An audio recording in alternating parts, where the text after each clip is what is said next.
Bayangkan dua pemimpin dengan karakter kuat bertemu dalam satu meja. Presiden Prabowo Subianto baru saja mendarat di Washington DC untuk menemui Donald Trump. Agendanya bukan cuma jabat tangan biasa, tapi membahas sesuatu yang krusial buat dompet negara, tarif dagang. Di tengah kebijakan America First yang super ketat, mampukah Prabowo melobi Trump agar Indonesia dapat perlakuan khusus? Ini bukan sekedar kunjungan kerja biasa, kawan-kawan. Ini adalah catur geopolitik tingkat tinggi. Mari kita bedah apa yang terjadi di balik pintu tertutup itu. Kepala negara kita berangkat dari pangkalan TNI AU Halim Perdana Kusuma dengan membawa misi besar. Beliau tidak sendirian. Di dalam pesawat kepresidenan, ada tokoh-tokoh kunci seperti Menteri ESDM Bahlil Lahadalia dan Sekretaris Kabinet Mayor Teddy Indrawijaya. Kehadiran Bahlil di sini bukan tanpa alasan, karena urusan dagang kita dengan AS nggak lepas dari sektor energi dan sumber daya alam. Hubungan dagang Indonesia-AS selama ini memang mesra, tapi di era Trump yang baru, aturan main berubah total. Donald Trump dikenal sangat proteksionis. Dia nggak ragu kasih tarif tinggi buat negara manapun yang punya surplus dagang besar terhadap Amerika. Nah, disinilah kepiawaian diplomasi Prabowo benar-benar diuji. Prabowo datang bukan untuk tunduk pada aturan sepihak, tapi untuk menawarkan kerjasama yang saling menguntungkan atau resiprokal. Salah satu poin paling panas dalam pertemuan ini adalah isu tarif dagang yang akhirnya disepakati di angka 19%. Angka ini adalah hasil negosiasi yang sangat alot. Bayangkan, sebelumnya tarif bea masuk kita ke AS sempat menyentuh angka 32%. Lewat serangkaian lobi melalui Kemenko Perekonomian, angka itu berhasil ditekan menjadi 19%. Kenapa Amerika mau melunak? Karena Indonesia dipandang sebagai mitra strategis yang terlalu besar untuk diabaikan, terutama di tengah persaingan mereka dengan raksasa Cina. Sebagai imbal balik dari tarif 19% ini, Amerika memberikan bonus berupa bebas bea masuk untuk komoditas unggulan kita seperti minyak, sawit, kopi, dan kakao. Tapi ada syaratnya. Untuk menyeimbangkan neraca perdagangan yang selama ini surplus di pihak Indonesia hingga puluhan triliun rupiah, pemerintah kita setuju untuk membeli BBM dari Amerika senilai 11 miliar US dollar. Ini adalah langkah pragmatis untuk menjaga agar Trump tidak marah karena merasa kecolongan secara ekonomi.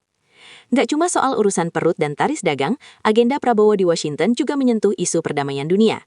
Presiden Prabowo dijadwalkan menghadiri rapat perdana Board of Peace atau Dewan Perdamaian Gaza yang dibentuk oleh Trump. Ini isu yang cukup sensitif di dalam negeri. Banyak polemik muncul, apalagi terkait isu iuran anggaran pembangunan kembali Gaza yang mencapai 17 triliun rupiah. Tapi Prabowo punya pandangan yang sangat jernih. Beliau menegaskan bahwa dengan bergabung dalam Board of Peace, Indonesia punya panggung yang lebih luas dan suara yang lebih lantang untuk menyuarakan kemerdekaan Palestina langsung di hadapan Amerika. Bahkan, sebagai komitmen nyata, Indonesia sudah menyiapkan 8.000 hingga 15.000 pasukan perdamaian yang siap dikirim ke Gaza jika kesepakatan damai tercapai.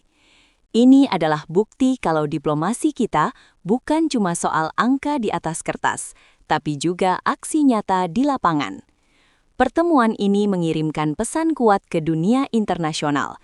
Indonesia tetap teguh pada prinsip politik luar negeri bebas aktif.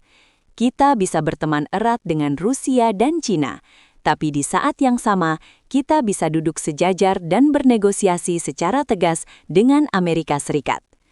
Donald Trump, yang biasanya meledak-ledak dan keras, terlihat memberikan rasa hormat yang besar pada gaya kepemimpinan Prabowo yang tegas namun santun.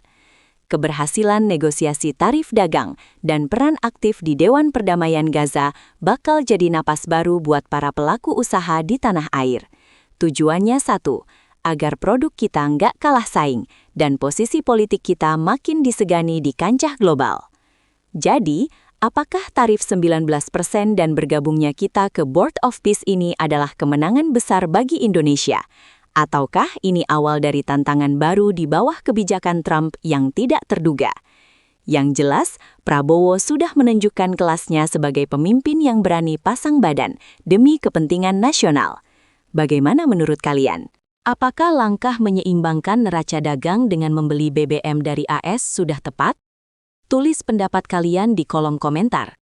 Jangan lupa klik like, subscribe Inside Room Global, dan aktifkan loncengnya supaya nggak ketinggalan analisis geopolitik terbaru. Saya pamit, sampai jumpa di video selanjutnya.